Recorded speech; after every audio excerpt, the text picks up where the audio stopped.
Olá, é um prazer estar aqui no Florestas PT e dar esta contribuição para o tema da gestão florestal sustentável.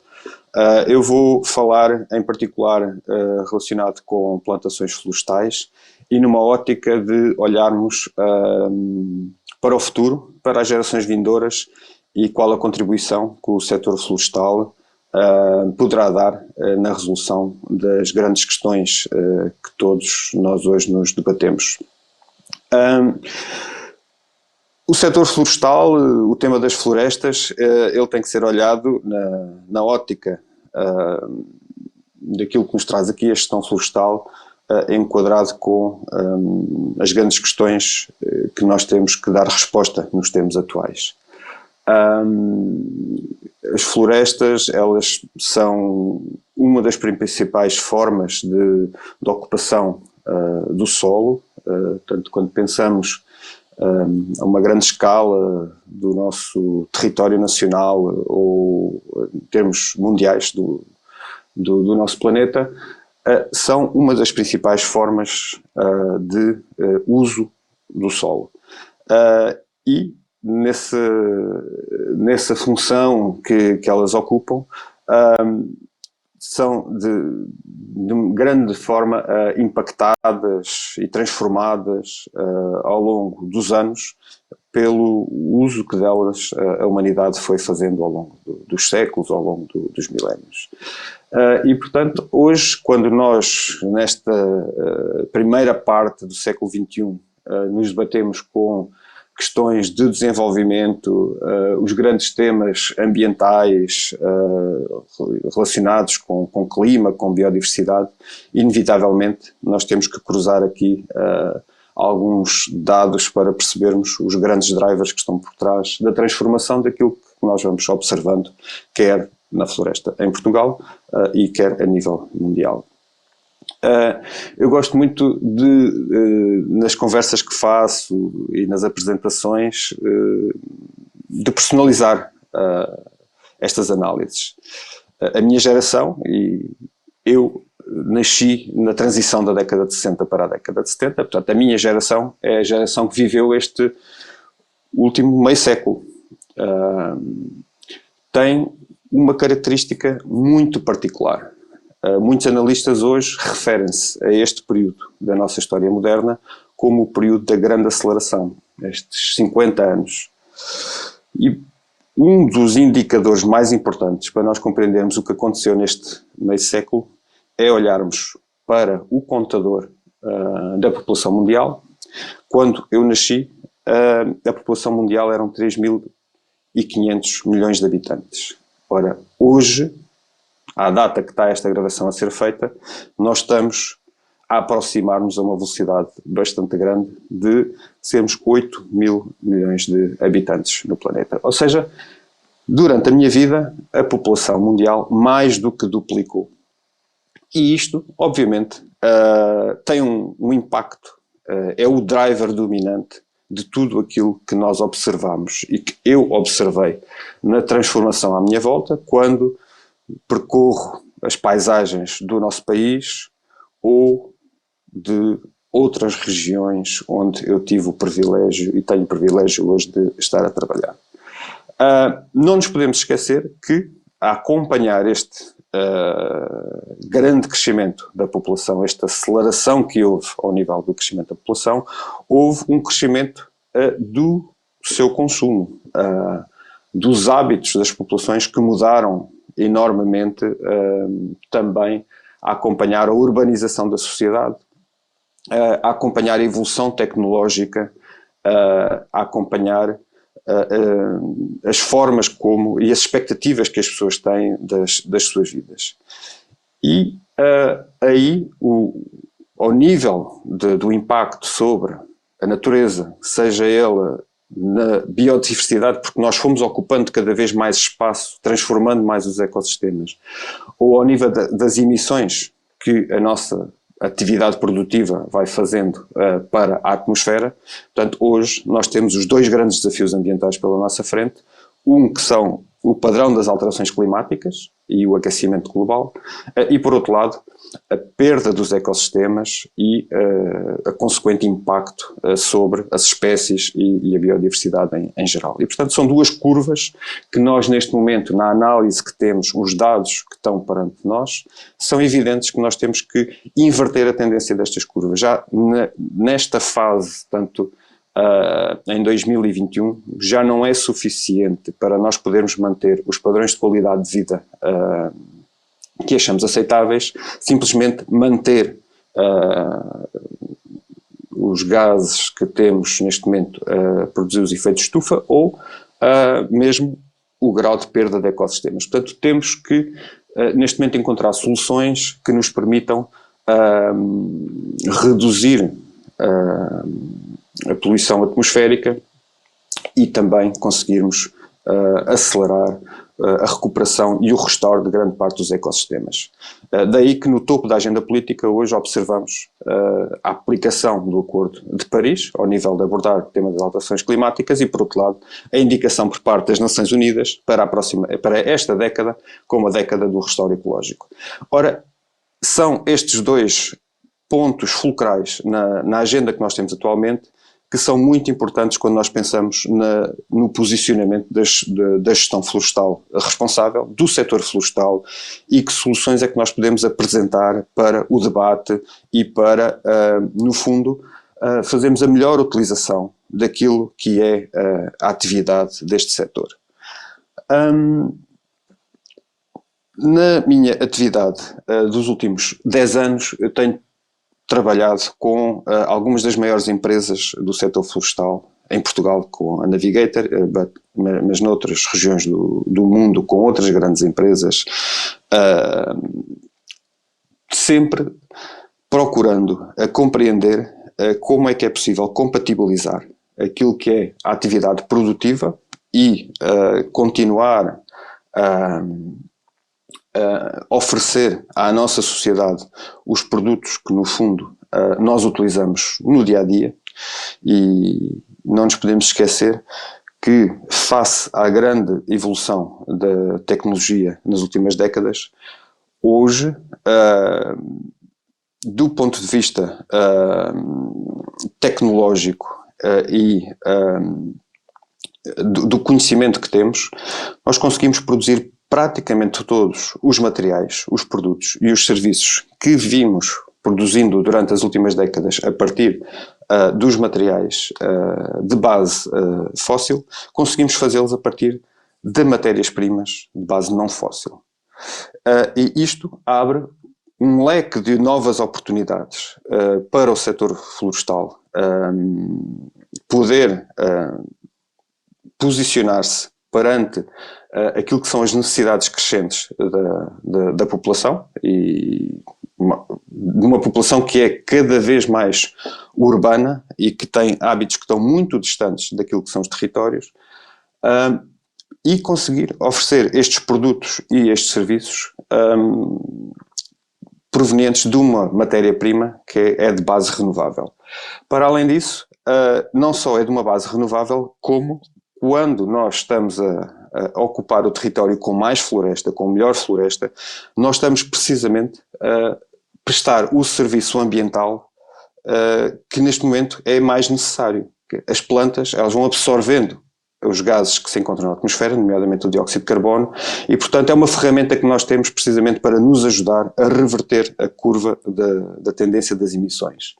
E para além disso, quando olhamos no território e procuramos estratégias de compatibilizar a atividade produtiva florestal, agrícola, com o restauro dos ecossistemas, e isto, quando trabalhamos em larga escala nos territórios, é possível otimizar a ocupação do solo destes vários usos.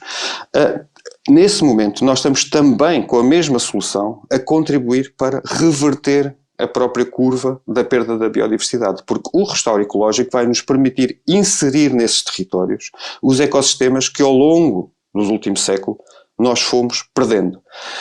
E, portanto, é aqui que o setor florestal tem uma oportunidade única de fazer parte da solução, se posicionar como uma ferramenta que nos permite simultaneamente contribuir para o crescimento económico, abordar o problema das alterações climáticas, porque as plantas, a ocupação do solo com melhor floresta está a ter um papel de absorção dos gases com efeito de estufa, e num planeamento territorial que seja harmonioso, que seja feito com a participação das comunidades locais, porque as comunidades locais elas necessitam da atividade económica para permanecerem no território. Se o fizermos dessa forma e conseguirmos de facto introduzir essa recuperação dos ecossistemas, estamos também a reverter a tendência da perda da biodiversidade e dos ecossistemas.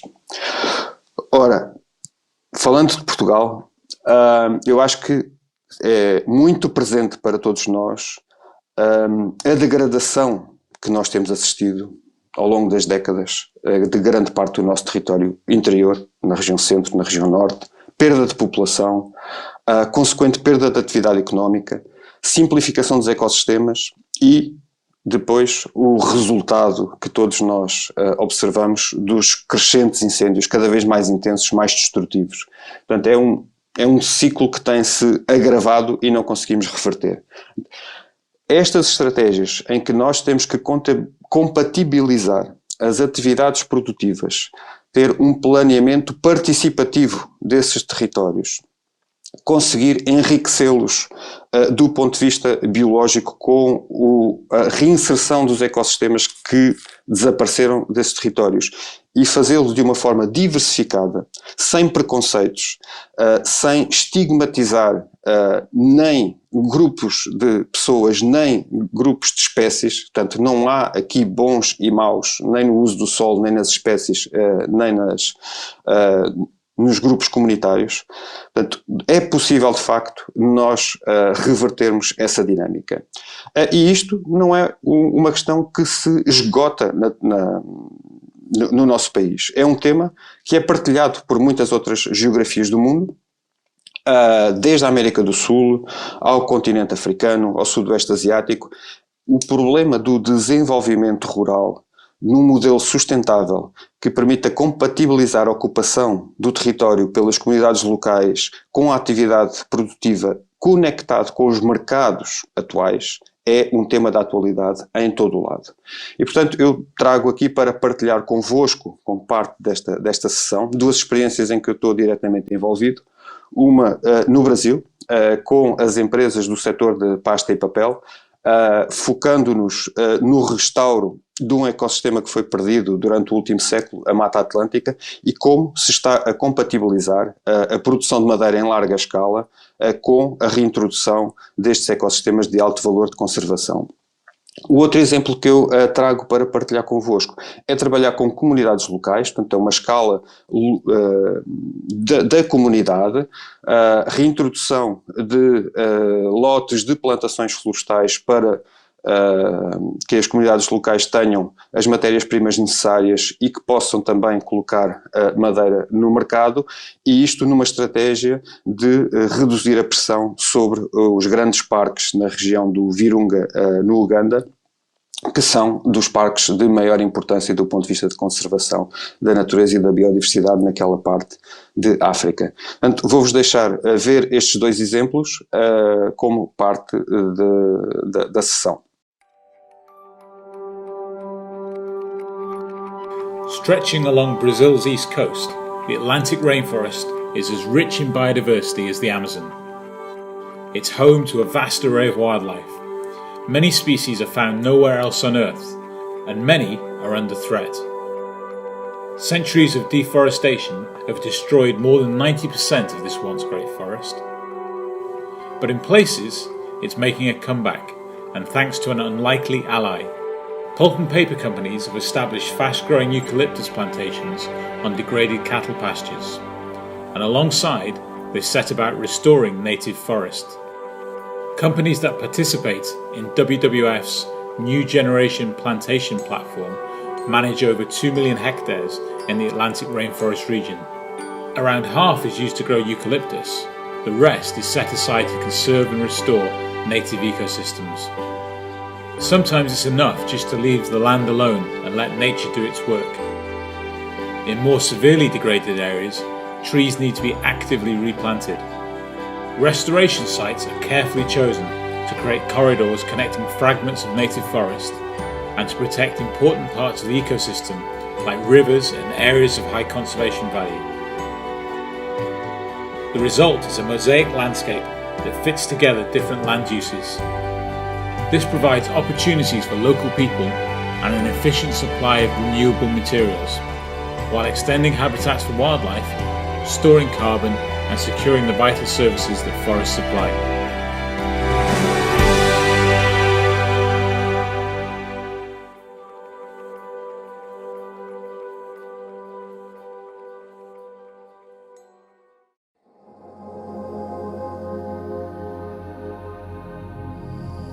The destruction inside the park is less because the people are planting, the crops are doing well because of the forests along the park boundary.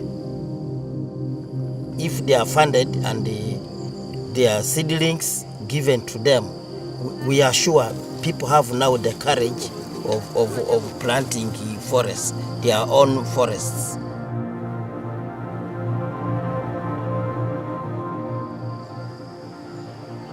The Greater Virunga landscape encompasses Rwenzori Mountains National Park and Queen Elizabeth National Park. They contain precious ecosystems which support significant biodiversity vital to the health of Uganda and the rest of the world. Uganda's population is growing fast, placing greater pressure on our landscapes. To meet rising national demand for timber while relieving pressure on native forests, outgrowers and timber grower associations from 12 districts are ready to restore over 100,000 hectares of forest. Together with Uganda Wildlife Authority and National Forest Authority, WWF have worked with communities to restore 16,000 hectares of degraded land on national park boundaries. It is clear that working conditions for smallholders and product quality needs to be improved. International investment is needed to scale up project activities, including tree planting and purchasing processing equipment.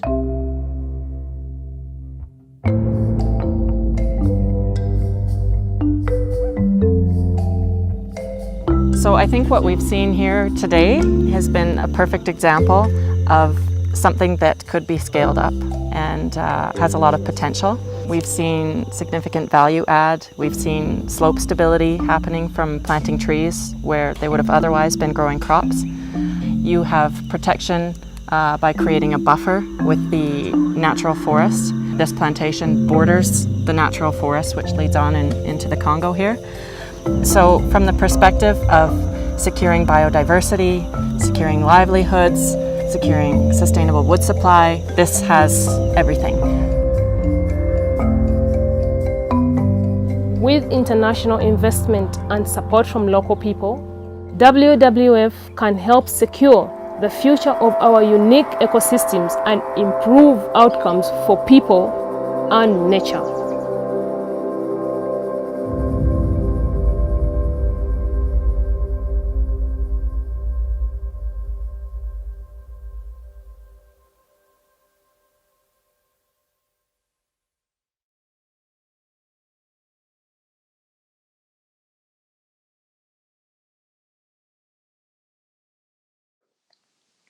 Imaginem um mundo onde as florestas naturais pristínicas são deixadas à natureza para cumprirem com as suas funções de grande pulmão e regulador do clima a nível mundial, grandes reservatórios da biodiversidade do mundo.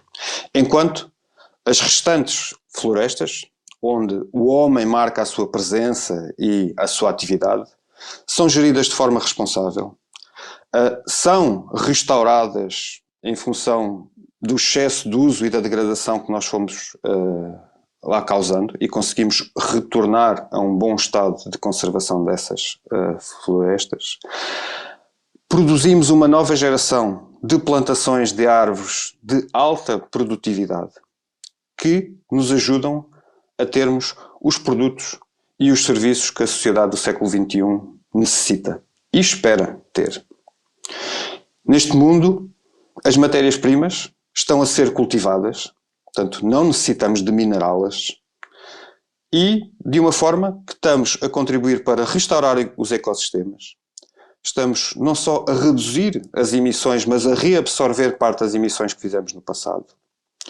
E estamos a contribuir para a melhoria dos meios de subsistência das pessoas nos territórios rurais, das comunidades locais, voltando a criar condições para que as pessoas, para além de viver nas grandes cidades, também possam viver no mundo rural. Neste mundo, vamos aumentar a reutilização dos materiais, vamos reciclar esses materiais e no fim do seu ciclo de vida podemos usá-los para a geração de energia. Que mundo maravilhoso seria este?